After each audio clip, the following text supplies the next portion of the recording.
إن الحمد لله نحمده ونستعينه ونستغفره ونؤمن به ونتوكل عليه ونعوذ بالله من شرور أنفسنا ومن سيئات أعمالنا من يهده الله فلا مضل له ومن يضلل فلا هادي له وأشهد أن لا إله إلا الله وحده لا شريك له وأشهد أن نبينا محمدا عبده ورسوله أرسله الله بالحق بشيرا ونذيرا فأعوذ بالله من الشيطان الرجيم يا أيها الذين آمنوا اتقوا الله حق تقاته ولا تموتن إلا وأنتم مسلمون يا أيها الناس اتقوا ربكم الذي خلقكم من نفس واحدة وخلق منها زوجها وبث منهما رجالا كثيرا ونساء واتقوا الله الذي تساءلون به والأرحام إن الله كان عليكم رقيبا يا أيها الذين آمنوا اتقوا الله وقولوا قولا سديدا يصلح لكم أعمالكم ويغفر لكم ذنوبكم ومن يطع الله ورسوله فقد فاز فوزا عظيما أما بعد فإن خير الحديث كتاب الله وخير الهدي هدي محمد صلى الله عليه وسلم وشر الأمور محدثاتها وكل محدثة بدعة وكل بدعة ضلالة وكل ضلالة في النار۔ تمام تعریفیں، حمد و ثنا، بڑائی و کبریائی اللہ رب العالمین کے لیے، جو ہمارا آپ کا اس کائنات کا خالق اور مالک ہے۔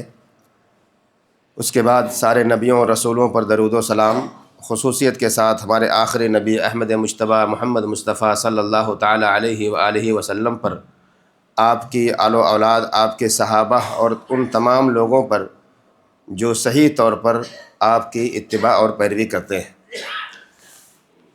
حضرات، اس سے پہلے کہ میں خطبہ جمعہ کو آگے بڑھاؤں، دو اہم مسئلے کی طرف رہنمائی کرنا چاہتا ہوں۔ ایک مسئلہ یہ ہے کہ ہمارے کچھ ساتھی جب مسجد میں آتے ہیں اور اذان ہو رہی ہوتی ہے تو وہ اذان کے ختم ہونے کا انتظار کرتے ہیں کہ اذان ختم ہو جائے پھر ہم 2 رکعت تحیۃ المسجد پڑھیں گے۔ یہ طریقہ صحیح نہیں ہے۔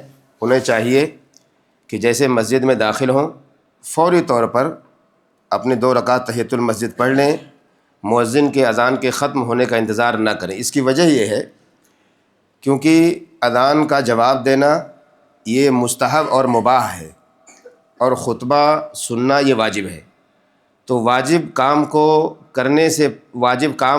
کرنے کے لیے مستحب کام کو ترک کیا جا سکتا ہے، اور ترک کرنا ہی بہتر ہے کہ آپ مستحب جو اور مباح جو ہے اس کو چھوڑ دیجئے، یعنی اذان کا جواب دینا، اور واجب میں فوراً شریک ہو جائیں تاکہ آپ کا جو وقت ہے وہ بچ جائے۔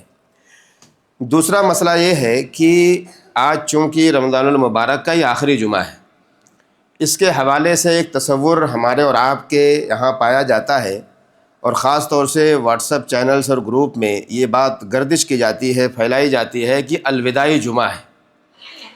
الوداعی جمعہ کے نام پہ لوگوں کو اس کی طرف راغب کیا جاتا ہے اور بتایا جاتا ہے۔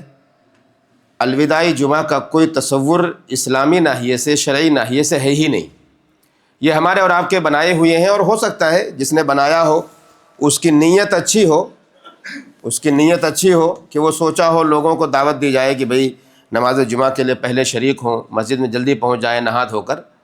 لیکن اگر وہ چیز آج معاشرے کے اندر غلط رخ لے رہی ہے، غلط طریقے سے لوگ اس کو دیکھ رہے ہیں، تو یقینی بات ہمارے اور آپ کے لیے جاننا ضروری ہے کہ ان سب سے بچنا ہماری ذمہ داری ہے۔ اس طرح کی افواہوں سے یا اس طرح کے جو میسج ہوتے ہیں یہاں وہاں فارورڈ کیے جاتے ہیں، اس سے بچنا ہماری آپ کی ذمہ داری ہے۔ انسان کی زندگی کا ہر دن آخری دن ہوتا ہے، اور انسان کی ہر صبح اس کی نئی صبح ہوتی ہے، جس کے بارے میں اسے خود نہیں پتہ ہوتا ہے کہ میری زندگی آج کے دن مکمل ہوگی، آج کا دن ہمارا پورا ہوگا کہ نہیں ہوگا، یا آج کی رات ہمارے لیے مہیا ہوگی، میسر ہوگی کہ نہیں، ہمیں اس کے بارے میں نہیں پتہ ہے۔ بہرحال یہ 2 توجیہی باتیں تھیں جو میں نے آپ کے سامنے رکھنا مناسب سمجھا۔ یہ مہینہ تقریباً ختم ہو رہا ہے، چند گھنٹے اب بچے ہوئے ہیں ہمارے پاس۔ ابھی بھی ایک موقع اللہ رب العالمین نے ہمیں دیا ہے کہ ان چند گھنٹوں میں ان میں سے اپنے آپ کو لکھوا لے اللہ کے یہاں کہ جنہیں اللہ رب العالمین نے جہنم سے آزاد کر دیا ہے، اور یہی ہمارے پورے رمضان کی کامیابی ہے۔ اگر ہم اس میں کامیاب ہو گئے کہ اللہ رب العالمین نے ہمارا نام ان لوگوں میں لکھ دیا کہ جنہیں جہنم سے اس نے آزاد کر دیا ہے، تو انشاءاللہ یہی ہماری کامیابی ہے۔ ہو سکتا ہے ہم میں بہت سارے لوگوں نے خوب عبادتیں کی ہوں، اور ہو سکتا ہے کہ ہم میں سے کچھ لوگوں نے کوئی عبادت کی ہی نہ ہو سرے سے، ہو سکتا ہے، یہ توفیق کی بات اللہ کی طرف سے۔ کچھ لوگوں نے بہت کیا ہوگا، کچھ لوگوں نے میڈیم طریقے سے کیا ہوگا، اور کچھ لوگوں نے کیا ہی نہیں ہوگا، ایسے ہی گزار دیے ہوں گے پورا مہینہ۔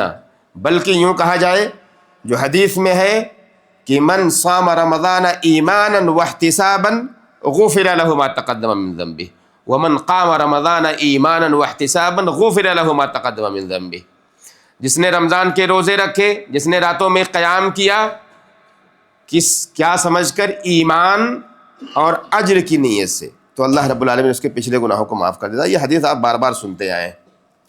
دو باتیں اس میں ہیں، اللہ کے فضل سے ہم سارے مسلمان ہیں، تو ایمان تو انشاءاللہ ہمارے سینے میں ہے ہی، تو سب ایمان کی حالت میں ہی روزہ رکھیں گے۔ اور دوسرا جو مسئلہ ہے وہ زیادہ امپورٹنٹ ہے سمجھنے کے لیے، اجر کی نیت۔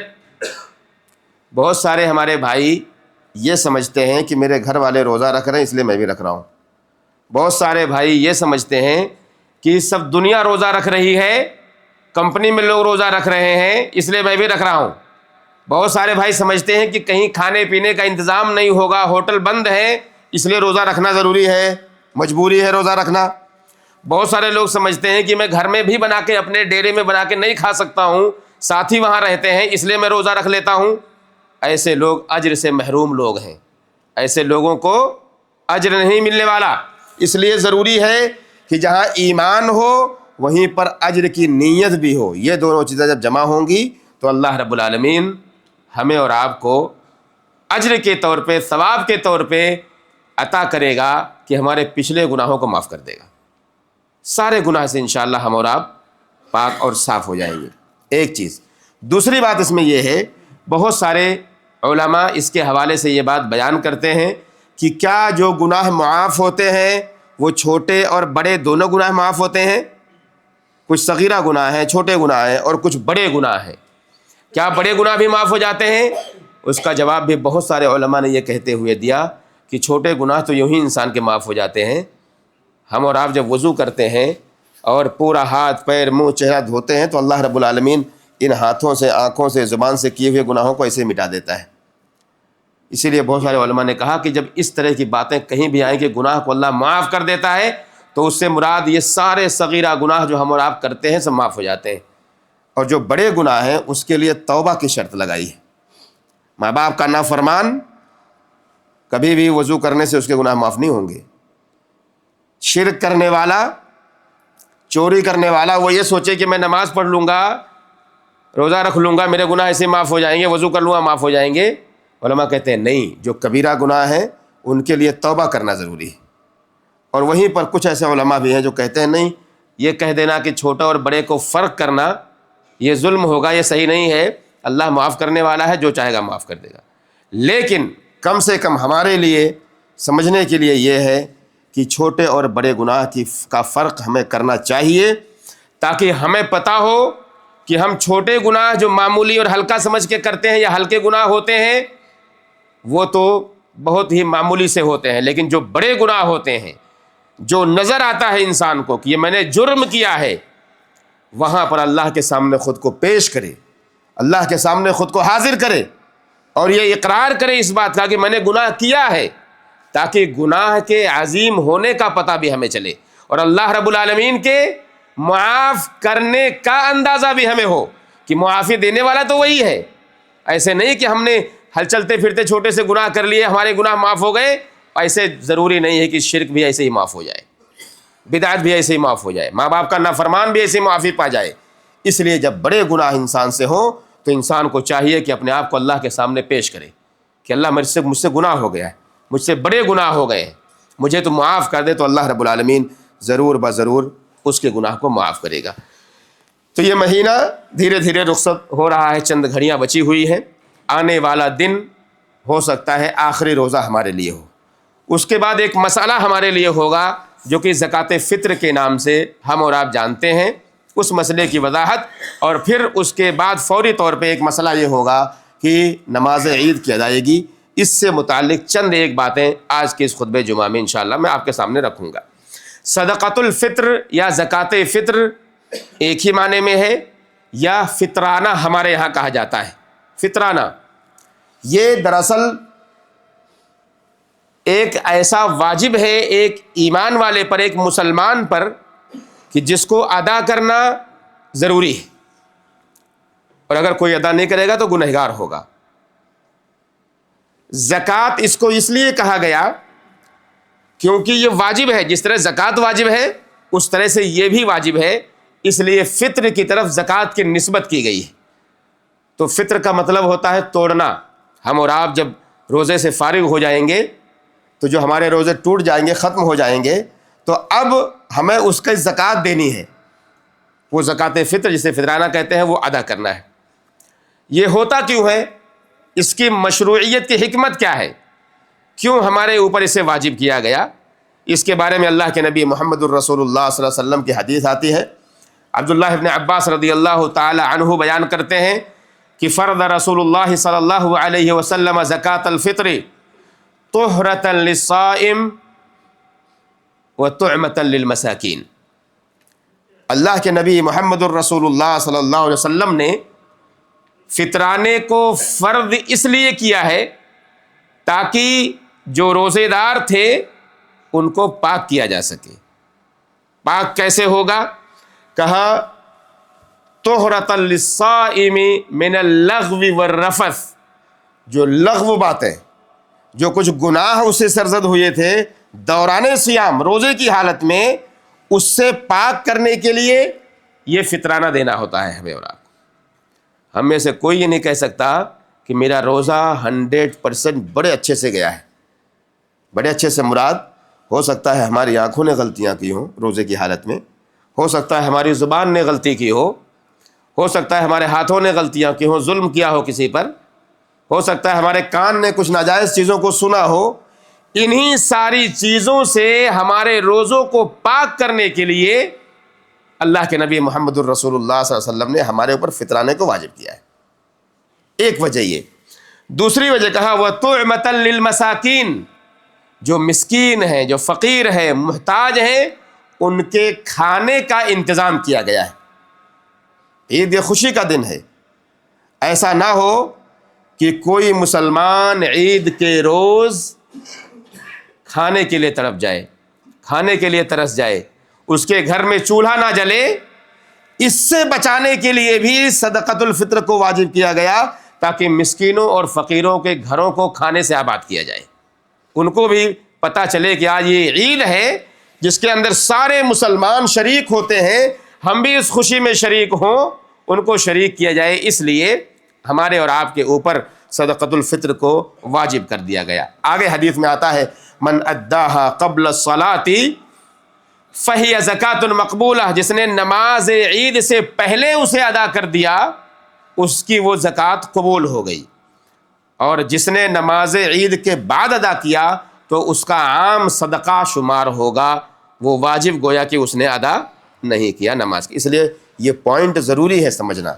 بہت سارے ہمارے بھائی اس میں غلطی کر جاتے ہیں، اور کیا دینا ہے، کیسے دینا ہے، اس کے بارے میں بھی انشاءاللہ میں بتاؤں گا۔ ابھی اس کا حکم کیا ہے؟ حکم کے بارے میں علماء کا اجماع ہے، اختلاف اس کے اندر ہے ہی نہیں کہ ہمارے اوپر یہ فرض کیا گیا ہے۔ کوئی یہ نہ کہے کہ دے گا تو بھی چلے گا، نہیں دے گا تو بھی چلے گا، نہیں، اس کو دینا ہی دینا ہے، ہر بندے کو اسے دینا ہی دینا ہے۔ اس کے واجب ہونے کا وقت کیا ہو رہا ہے؟ کہا جس دن رمضان کا آخری سورج غروب ہوگا وہیں سے اس کا وقت، وجوب کا وقت، اس وقت میں واجب ہے کہ ادا کر دیا جائے۔ اور وقت کب ختم ہوگا؟ نماز عید سے پہلے، نماز عید سے پہلے تک یہ وقت ہوتا ہے، اس کو آپ اس درمیان آپ ادا کر دیجیے۔ البتہ ایک وقت ہے جائز ہونا۔ جائز کا وقت کون سا ہے؟ تو جائز کا وقت یہ ہے کہ آپ 1 یا 2 دن پہلے بھی آپ نکال سکتے ہیں فطرانہ اپنا۔ جیسے کہ اگر آج کا دن، کل کا دن، کل اگر چاند نظر آتا ہے تو ہمیں نہیں معلوم کہ نظر آئے گا کہ نہیں ابھی، لیکن 1-2 دن پہلے بھی اگر دینا چاہیں تو دے سکتے ہیں۔ اور عام طور پر ہوتا یہی ہے کہ ہو سکتا ہے کہ آپ کو اس دن جس دن چاند نظر آ رہا ہو، آپ کے پاس مصروفیت ہو، آپ کے پاس اور دوسرے کام ہوں، ہو سکتا ہے کہ آپ ڈھونڈنے جائیں کسی مسکین کو دینے کے لیے، آپ کو ملے ہی نہ، تو اس لیے 1-2 دن پہلے بھی دیا جا سکتا ہے، کسی مسکین کو اس کے حوالے کیا جا سکتا ہے۔ اچھا، کس کے اوپر واجب ہوگا؟ سوال یہ ہے کہ کس کے اوپر واجب ہوگا۔ اس میں علماء 2 طرح کی بات کرتے ہیں۔ کہتے ہیں کہ جس طرح زکوٰۃ جن کے اوپر واجب ہے، یعنی جن کو دیا جا سکتا ہے، جن کو دینے کی بات ہے، جن کو دیا جا سکتا ہے ان کو صدقہ فطر بھی دے سکتے ہیں، لیکن اس میں راجح اور صحیح بات یہ ہے کہ یہ دراصل حق ہے مسکینوں کا اور محتاجوں کا، جس کے بارے میں نے ابھی حدیث میں بیان کیا کہ یہ کھانے کا دراصل انتظام ہے، کہ جس کے پاس کھانے کے لیے کچھ نہ ہو ان کے کھانے کا انتظام ہے، اس لیے ان کو ہی دینا یہ بہتر ہے۔ ہم میں سے کس کے اوپر واجب ہوگا؟ ظاہر ہے وہ مسلمان ہوگا، اسی کے اوپر واجب ہوگا، کافر کے اوپر تو واجب نہیں ہے۔ اور صحیح اور سالم ہوگا۔ صحیح سالم سے مراد یہ ہے کہ وہ مجنون نہ ہو، روزہ رکھے یا نہ رکھے، چاہے بیمار رہتا ہو، بیماری کی حالت میں بھی اس کو دینا پڑے گا۔ بچہ ہو چاہے بوڑھا ہو، مرد ہو یا عورت ہو، غلام ہو یا آزاد ہو، سب کو زکوٰۃ فطر دینا ہے۔ یہاں تک کہ علماء نے کہا کہ کسی کی عقل اگر نہیں بھی ہے، وہ مجنون ہے، تو بھی اسے زکوٰۃ فطر دینا ہے۔ حدیث میں آتا ہے، اللہ کے نبی محمد الرسول اللہ صلی اللہ علیہ وسلم بیان کرتے ہیں، فرض رسول اللہ صلی اللہ علیہ وسلم زکوٰۃ الفطر صاع من تمر او صاع من شعیر، کہ اللہ کے نبی صلی اللہ علیہ وسلم نے 1 صاع متعین کیا ہے شعیر میں سے یا کھجور میں سے، کھجور کا 1 صاع اور جو کا 1 صاع زکوٰۃ فطر کے طور پہ متعین کیا ہے، کہ اس پر علی العبد والحر، چاہے وہ غلام ہو، چاہے وہ آزاد ہو جیسے کہ ہم اور آپ ہیں، چاہے وہ مرد ہو یا عورت ہو، چاہے وہ صغیر ہو یا کبیر ہو، چھوٹا ہو یا بڑا ہو، ہر ایک کے اوپر اسے واجب کیا ہے۔ صاع کیا ہوتا ہے؟ صاع یہ اللہ کے نبی محمد الرسول اللہ صلی اللہ علیہ وسلم کے زمانے میں ایک پیمانہ تھا، جس کے اندر اسے تولا جاتا تھا، اس میں رکھ کر کے اسے تولا جاتا تھا، کہ ایک پیمانہ ہے کہ اس کے اندر رکھ کے اسے معلوم ہوتا تھا کہ بھائی اتنا دینا ہے ہمیں اور آپ کو۔ اور یہ آپ آج گوگل کے وقت میں ماشاءاللہ آپ اس کو سرچ کیجئے کہ صاع النبی صلی اللہ علیہ وسلم، آپ کے سامنے آ جائے گا مکمل، اس کی صورت آپ کو نظر آ جائے گی کہ صورت کیا ہوتی تھی۔ ایک پیمانہ، ایک آلہ ہے، ہم گاؤں دیہات میں آج بھی موجود ہوگا وہ اس طرح کی چیزیں۔ بہرحال اس میں غلے کو رکھ کر کے پھر اس کے بعد اس کو لوگوں کو دیا کرتے تھے۔ وہ عام طور پر اس کا وزن کتنا ہوتا ہے؟ 3 کلو سے کچھ کم اس کا وزن ہوتا ہے۔ بہت سارے لوگ 2.5 کلو پر کہتے ہیں کہ 2.5 کلو ہی دینا چاہیے، ان کو چاہیے کہ 2.5 کلو سے زیادہ دیں، 3 کلو سے کچھ کم دیں، یہی زیادہ مناسب ہے جو اللہ کے نبی محمد الرسول اللہ صلی اللہ علیہ وسلم کا صاع جو تھا اس کا وزن ہے۔ اس میں ایک مسئلہ یہ ہے کہ کن چیزوں کو نکالا جائے گا جو ہم اور آپ دیں گے اپنا زکوٰۃ الفطر، کن چیزوں میں دیں گے؟ حدیث دو روایتیں آئی ہیں اس کے حوالے سے۔ ایک روایت میں نے ابھی بیان کی، صاع من تمر او صاع من شعیر، یا تو کھجور کا 1 صاع یا پھر جو کا 1 صاع، ایک حدیث یہ ہو گئی۔ دوسری حدیث ہے جو ابو سعید خدری رضی اللہ تعالیٰ عنہ کی یہ بیان کرتے ہیں کہ کان طعامنا الشعیر والزبیب والعقط والتمر۔ ابو سعید خدری کی لمبی روایت ہے، اس میں انہوں نے کہا کہ ہمارا جو کھانا تھا نبی صلی اللہ علیہ وسلم کے زمانے میں، وہ کھانا کیا تھا؟ کہا جو ہم کھاتے تھے، ہم زبیب کھاتے تھے، منقع جو کشمش جسے ہم کہتے ہیں، العقط پنیر جو عام طور پر آج بھی دستیاب ہے، اور چوتھی چیز کہا تمر جو کھجور ہے۔ تو اللہ کے نبی صلی اللہ علیہ وسلم کے زمانے میں یہ چیزیں پائی جاتی تھیں، ان چیزوں سے وہ زکوٰۃ فطر نکالتے تھے۔ کتنا؟ 1 صاع، تقریباً 3 کلو کے آس پاس، 2.25 یا 3 کلو کے آس پاس۔ آج کے زمانے میں ہمارا اور آپ کا کھانا کیا ہے؟ نارمل کھانا، عام طور پر لوگوں کا کھانا چاول ہے۔ عام طور پر لوگوں کا کھانا کیا ہے؟ چاول ہے۔ اس لیے وہ چاول ہم اور آپ جو کھاتے ہیں، وہ چاول زکوٰۃ فطر کے طور پہ ہم نکال کے کسی مسکین یا غریب کو دے سکتے ہیں۔ اگر جہاں زیادہ تر گیہوں کھایا جاتا ہے، آٹا لوگ کھاتے ہیں، روٹی کھاتے ہیں زیادہ تر، تو اس کا اعتبار کرتے ہوئے وہ بالکل گیہوں نکال کر کے 3 پونے 3 کلو تک وہ دے سکتے ہیں، یہ بھی جائز ہے۔ جہاں زیادہ جو چیزیں کھائی جاتی ہوں ان سارے کھانے والی چیزوں کو آپ زکوٰۃ کے طور پر، زکوٰۃ الفطر کے طور پر نکال کے دے سکتے ہیں۔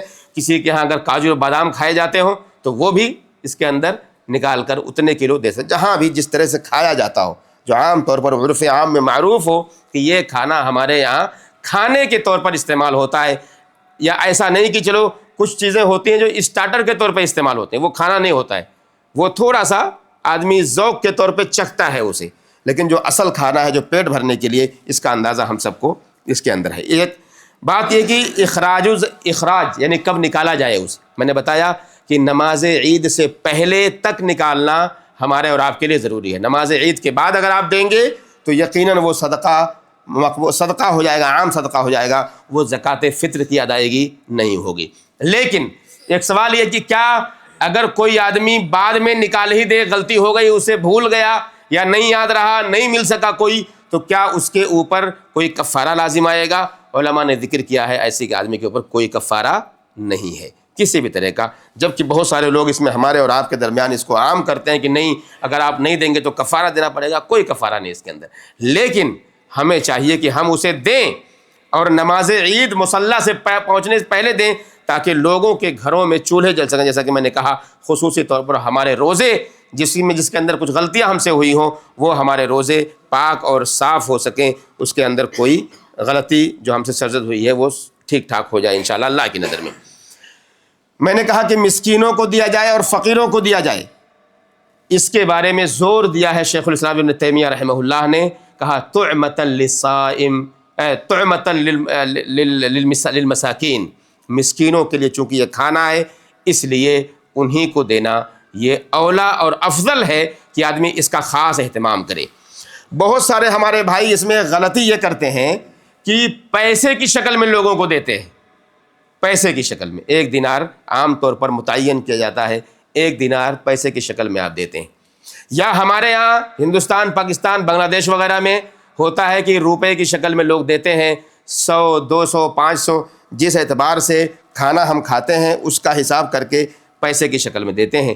معاف کیجئے گا، پیسے کی شکل میں دینا یہ بالکل صحیح نہیں ہے، اس لیے اس سے بچنا بہت ضروری ہے۔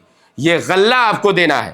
ہاں، آپ کسی کو وکیل بنا سکتے ہیں، وکیل سے مراد یہ ہے کہ آپ کی پہنچ وہاں تک نہیں ہے کہ آپ خریدیں اور خریدنے کے بعد کسی مسکین تک پہنچائیں، اور یہ پریشانی یہاں پر زیادہ ہمیں اور آپ کو پیش آ سکتی ہے، یہاں پر زیادہ پیش آئے گی کہ ہم مسکین کہاں تلاش کریں، کہاں لے کے جائیں۔ تو اس کے لیے توکیل جائز ہے، کسی کو وکیل بنا دیں، اور وکیل بنائیں ایسے لوگوں کو کہ جن کے بارے میں ہمیں پتا ہو کہ یہ غلہ لے کر ہی مسکینوں تک پہنچائے گا۔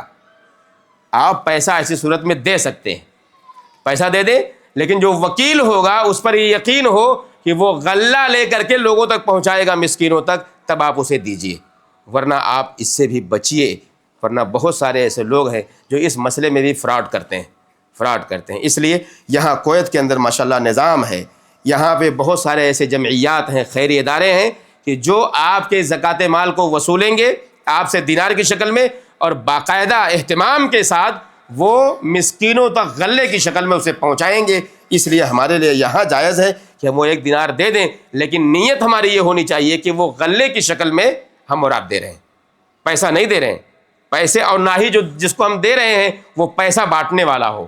اگر یہ پتا ہو کہ وہ پیسہ بانٹے گا تو آپ ایسے لوگوں کو بالکل مت دیجیے۔ ایک مسئلہ یہ کہ بھی آتا ہے کہ کیا ہم یہاں نہ صحیح اپنے ملک میں دے سکتے ہیں کیا؟ کیونکہ یہاں جیسا میں نے کہا کہ مسکین یہاں ملے نہ ملے آپ کو، اس کے بارے میں علماء کہتے ہیں جو صحیح بات ہے کہ آدمی جہاں رہتا ہو وہیں کے لوگوں کا یہ حق ہے کہ وہاں کے مسکین، وہاں کے فقیر آپ کے اس مال سے، آپ کے اس اناج سے وہ فائدہ اٹھائیں۔ لیکن اگر آپ ایسی جگہ رہتے ہو جہاں پر مساکین کی تعداد نہیں ہے، یا ان کے پاس اتنے مال ہیں کھانے کے لیے کہ ان کے پاس کوئی مسئلہ نہیں ہے، تو آپ دوسری جگہ پہ اس کو تحویل کر سکتے ہیں، اسے بھیج سکتے ہیں جہاں پر ایسے لوگوں کی تعداد کہیں زیادہ موجود ہو۔ تو یہ بھی علماء اس کی طرف توجہ دلاتے ہیں۔ اسی طرح سے یہ زکوٰۃ فطر کا مسئلہ ہے۔ عید بالکل ہم سب کے لیے خوشی کا دن ہے۔ 2 عیدیں ہمارے لیے شریعت نے بنائی ہیں، عید الاضحیٰ اور عید الفطر جو ہمارے لیے خوشی کا ذریعہ بنایا گیا. اللہ کے نبی محمد الرسول اللہ صلی اللہ علیہ وسلم جب مدینہ تشریف لائے تو دیکھا کچھ لوگ کھیل رہے ہیں، تو آپ نے پوچھا کہ یہ کیا ماجرا ہے؟ آپ کو خبر دی گئی کہ یہ خوشی کا دن ہے، عید کا دن ہے، اس لیے خوشیاں منا رہے ہیں جو زمانے جاہلیت میں وہ لوگ کیا کرتے تھے، اس دن خوشی منایا کرتے تھے. تو اللہ کے نبی صلی اللہ علیہ وسلم نے انہیں روکا اور کہا کہ اللہ رب العالمین نے اس کے بدلے میں تمہیں 2 دن عطا کر دیے ہیں خوشی منانے کے لیے، اور وہ 2 دن کون سے ہیں؟ ایک عید الفطر ہے اور عید الاضحیٰ ہے.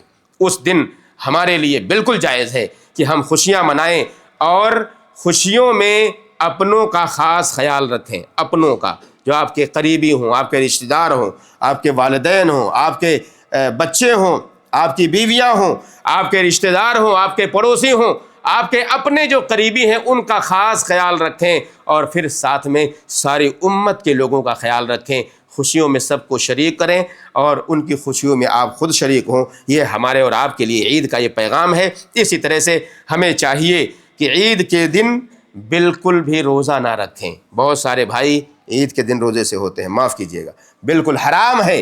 عید کے دن روزہ رکھنا یہ حرام ہے، اس کے لیے کوئی گنجائش ہے ہی نہیں، چاہے وہ عید الاضحیٰ کا دن ہو، چاہے وہ عید الفطر کا دن ہو. بلکہ اللہ کے نبی محمد الرسول اللہ صلی اللہ علیہ وسلم کا طریقہ یہ تھا کہ عید الفطر کے دن مصلی جانے سے پہلے، عیدگاہ جانے سے پہلے آپ کھجوریں کھا کر کے تب جایا کرتے تھے. یہ تعلیم تھی دراصل، تاکہ لوگوں کو پتہ ہو کہ یہ روزہ رکھنا جو لوگ رکھتے ہیں یہ بالکل حرام ہے، جائز نہیں ہے. عید الاضحیٰ کے دن بہتر یہ ہے کہ آدمی بغیر کچھ کھائے اور پیے عیدگاہ تک جائے، نماز پڑھے، پھر اس کے بعد قربانی کرے اور قربانی کا گوشت کھائے. وہاں سے اگر وہ کرنا چاہتا ہے، یعنی اپنے اس جو ایک خاص پیریڈ میں اس نے کچھ کھایا اور پیا نہیں ہے، اسے اگر اپنی قربانی سے کھانا پینا چاہتا ہے تو یہ اولا اور بہتر ہے، جو کہ ہمارے نبی محمد الرسول اللہ صلی اللہ علیہ وسلم کا طریقہ تھا. اسی طرح سے نماز عید ہم سب کو پڑھنا ضروری ہے. ایک مسئلہ ہمیشہ ہمارے سامنے آتا ہے کہ عورتوں کو عیدگاہ جانا چاہیے کہ نہیں جانا چاہیے. یہ مسئلہ بہت ہی واضح مسئلہ ہے. ہم نے اور آپ نے اس کو بڑا پیچیدہ بنایا ہوا ہے. اللہ کے نبی صلی اللہ علیہ وسلم کے زمانے میں عورتیں باقاعدہ جاتی تھیں عیدگاہ نماز پڑھنے کے لیے، اور اللہ کے نبی صلی اللہ علیہ وسلم حکم دیتے تھے. ایک تو ہوتا ہے ابھارنا، فضیلت بیان کرنا، ابھارنا، اور ایک ہوتا ہے نہیں زبردستی لے کے جانا اور کہنا کہ چلو. یہ ہماری اور آپ کی ذمہ داریاں ہیں. جو ذمہ دار ہیں، بیویوں کے جو شوہر ہیں، جو اولاد ہیں، ان کی مائیں ہیں، ان کی بہنیں ہیں، انہیں چاہیے کہ رغبت نہ دلائیں بلکہ لے کے جائیں اپنے ساتھ عورتوں کو. کہاں لے کے جائیں؟ مصلی العید، عیدگاہ نماز پڑھنے کے لیے جائیں. ہم یہ سمجھتے ہیں کہ فتنہ ہے، لوگ کہتے ہیں فتنہ ہے. آج مارکیٹیں بھری پڑی ہیں، پورے رمضان دیکھ لیجئے، وہاں فتنہ کسی کو نظر نہیں آئے گا. لیکن ایک عبادت انجام دینے کے لیے لے کے جانا ہو، لوگ کہتے ہیں فتنہ ہے عورتوں کے لیے. معاف کیجیے گا، کوئی فتنہ نہیں. ہمارے اور آپ کے دماغ میں فتنہ ہے. اللہ کے نبی محمد الرسول اللہ علیہ وسلم کی حدیث باقاعدہ اس بات کی وضاحت، صحیح بخاری صحیح مسلم کی روایتیں ہیں. ایسا بھی نہیں تو ہم یہ مان لیں کہ کوئی کمزور درجے کی روایتیں ہیں، نہیں، صاف اور صریح روایتیں ہیں کہ جو بھی دوشیزائیں ہیں، جو بھی بالغ ہیں، ان کو لے جایا جائے عیدگاہ تک. یہاں تک آیا کہ جو عورتیں اپنی ماہواری میں ہو، حیض کی حالت میں ہو، انہیں بھی چاہیے کہ وہ جائیں اور ایمان والوں کے ساتھ دعا میں شریک ہوں، خیر میں شریک ہوں، لیکن وہ نماز کے وقت میں وہاں سے الگ ہو جائیں. نماز میں نہیں پڑھ سکتی کیونکہ نماز پڑھنے کی پوزیشن میں نہیں. کہنے کا مطلب یہ ہے کہ ان سارے جو پرانے ذہنیت کے لوگ تھے جنہوں نے عورتوں کو گھروں کے اندر اس طرح قید کیا کہ انہوں نے مصلی عید سے بھی انہیں دور رکھا، مسجدوں سے انہیں دور رکھا، یقین مانیں انشاءاللہ اس کے ذریعے سے خیر ہی پھیلے گا. کچھ تعلیم لیں گی، دین کی باتیں سنیں گی، اس کے ذریعے سے آپ کے بچوں کی تربیت ہوگی، ان کے ایمان میں تازگی آئے گی. اس لیے انہیں لے کے جائیں عیدگاہ خصوصی طور پر اپنے ساتھ. اور تیسری چوتھی باتیں، کچھ باتیں ہیں، ہمیں اور آپ کو چاہیے کہ عید کے روز غسل کر کے جایا کریں. غسل کرنا یہ مستحب ہے. اور اسی طرح سے میں نے کہا کہ جانے سے پہلے کچھ کھا لیں، کھجور، میٹھی چیز کوئی مل جائے. تکبیر پکارنا یہ بہت ہی اہم ہے. عید کے روز تکبیر پکاریں، بلند آواز میں پکاریں، اور ساتھ میں مبارکبادی بھی ایک دوسرے کو دیں. مبارکبادی بھی ایک دوسرے کو دیں. عید کی مبارکباد، تقبل اللہ منا ومنکم، اس طرح کے الفاظ کے ساتھ عید مبارک بھی کہہ سکتے ہیں آپ، کہہ کر کے مبارکبادی کریں. خطبہ سنیں عید کے دن. بہت سارے لوگ خطبہ نہیں سنتے ہیں، اٹھ کے چلے جاتے ہیں، نماز بھی بھاگ گئے. خطبہ سنیں. یہ خطبہ سننا بھی ہمارے لیے یہ مستحب ہے اور سنت ہے. راستہ جس راستے سے آپ جا رہے ہوں اس راستے سے واپسی میں نہ جائیں، اس کو تبدیل کر کے جانا یہ بھی سنت ہے۔ اسی طرح سے ہم کوشش کریں کہ نیا کپڑا اس دن استعمال کریں، عید کا دن ہے، خوشی کا دن ہے، اپنا استعمال کریں، اپنے بچوں کے لیے لائیں۔ اور آخری بات یہ ہے کہ عید کے روز عام طور پر ہمیں اور آپ کو دیکھنے کو ملے گا کہ بہت ساری جگہوں پر میلے لگے ہوتے ہیں، میلہ، اور ہمارے اور آپ کے یہاں تو بہت زیادہ، یہاں کا میلہ یا ان جگہوں کا میلہ ہوتا ہے مال، ہمارے یہاں باقاعدہ میلے لگتے ہیں، جھولے وغیرہ اس میں ہوتے ہیں۔ ان سب جگہوں سے اجتناب کریں، بچیں۔ بچنے کی وجہ یہ ہے تاکہ شر نہ پھیلنے پائے، اختلاط نہ ہو مرد اور عورتوں کا، اس سے بچیں، اپنے بچوں کو روکیں تاکہ کوئی غلط قدم ان سے نہ اٹھنے پائے۔ اللہ سے دعا کریں کہ اللہ رب العالمین ہم سارے مسلمانوں کو رمضان المبارک کے اس مقدس ایام اور مہینے کے اس راتوں کو، مہینے کے اس ایک ایک دن کو اللہ رب العالمین ہم سارے لوگوں کو توفیق دے کہ ہم اس کو جو بچے ہوئے ایام ہیں اس کو اچھے سے گزاریں۔ اے اللہ سارے مسلمانوں کو توفیق دے کہ ہم سب زکوٰۃ الفطر کو ادا کریں۔ اے اللہ ہم سب کو توفیق دے کہ ہمارے جو غریب اور مسکین بھائی ہیں ان تک ان کے حقوق کو پہنچائیں۔ اے اللہ ہم سارے مسلمانوں کو توفیق دے کہ جو غلطیاں ہم سے رمضان میں ہوئی ہیں اے اللہ ہم اس سے معافی تلافی کر لیں اور سب کو معاف کر دے، سارے مسلمانوں کے حالات کو سدھار دے، سارے مسلمانوں کے احوال کو سنوار دے، جو بیمار ہیں ان کو شفا دے دے۔ اے اللہ ہمارے روزوں کو قبول کر لے، ہمارے قیام کو قبول کر لے۔ اے اللہ جو قرآن ہم نے پڑھا ہے اسے قبول کر لے۔ اے اللہ جو دعائیں ہم نے مانگی ہیں اس کو ضائع نہ ہونے دے، اسے قبول کر لے۔ ہمارے والدین کے حق میں صدقہ جاریہ ہمیں بنا۔ اے اللہ ہمارے والدین کے حق میں ہمیں صدقہ جاریہ بنا۔ اے اللہ ہماری اولاد کو سنوار دے۔ اے اللہ ہمارے اولاد کے اندر کوئی خرابی ہے تو ان کو اچھائی کی طرف لے آ۔ مسلمان جہاں بھی رہتے ہوں اللہ تعالیٰ ان کے حالات کو سدھار دے، سنوار دے۔ جو لوگ جب تک زندہ ہم سب جب تک زندہ رہیں اے اللہ ایمان کی حالت میں رکھ، اور جب وفات ہو تو ایمان کی حالت میں ہو۔ وصلی اللہ وسلم علی نبینا محمد وعلی آلہ وصحبہ اجمعین۔